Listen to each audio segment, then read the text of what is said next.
1968 to 1993.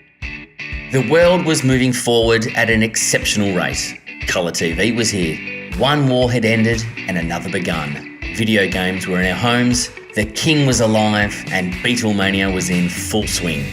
With so many significant events happening overseas and at home, the late 60s and early 70s saw our association about to experience its own major period in history. The membership base was growing, and so were many of our members. The Victorian office was already becoming more widely recognised as a professional industry body. This growth meant that the association had begun to meet with members in other states to discuss matters which directly affected our industry, not only on a state level, but on a national level, as well as including funding for major road projects. In September 1967, the first attempt to turn the association into a national body was made with the formation of the Federal Council of Road Contractors. This body was initially made up of members from Victoria and New South Wales, but it was intended for other states to be invited to join. This unfortunately didn't progress much further until 3 years later, with a second national association was formed at a meeting in Victoria in the boardroom of Albion Reid.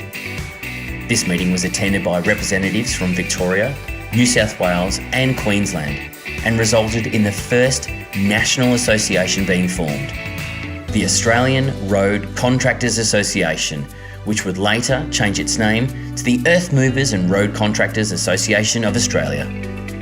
Over the next 4-year period, the association struggled in its existence and fought hard to gain recognition as a national representation body. A number of industrial relations issues appeared, including a local paid rates award and new national construction award that could cover the civil construction industry as well as building.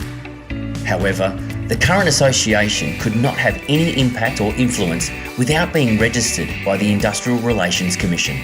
Victoria took the initiative, prepared a new constitution that qualified for registration, and federal registration was achieved on the 26th of November 1976. A new chapter in our history had begun. Gradually, all states increased their involvement, and under the new name of Australian Earth Movers and Road Contractors Federation, the organisation became stronger and more influential. We were now a national body, representing contractors on both state and federal issues, one of which being inflation and interest rates, which were a major concern during this period. Volatile building and material costs meant that contractors were looking at ways of reducing their risks rather than signing fixed price contracts with authorities. As such, a rise and fall clause was proposed to the then Country Roads Board, where the risk of fluctuating building costs would be reduced, rather than be borne solely by the contractor. This clause was accepted soon after by the authority, and to this day is available for use in particular cases where there is a high risk of escalating costs.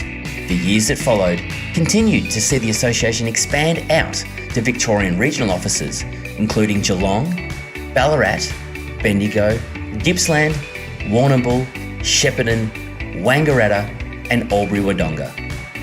It also saw us develop a key partnership with our member and supporter of over 30 years, OAMPS, who today we know as Gallagher.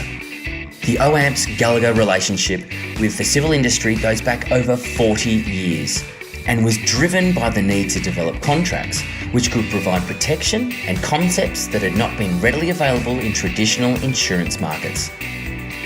This key partnership has assisted in driving many policy decisions to better protect our members and the wider civil construction industry. As we fast approached the 90s, our Victorian branch also began to seek agreement to develop a traineeship scheme on a vocational basis in 1986. This would eventually lay the groundwork for our continued commitment to upskilling the industry through civil train and the later arrival of our apprenticeship and skills programs.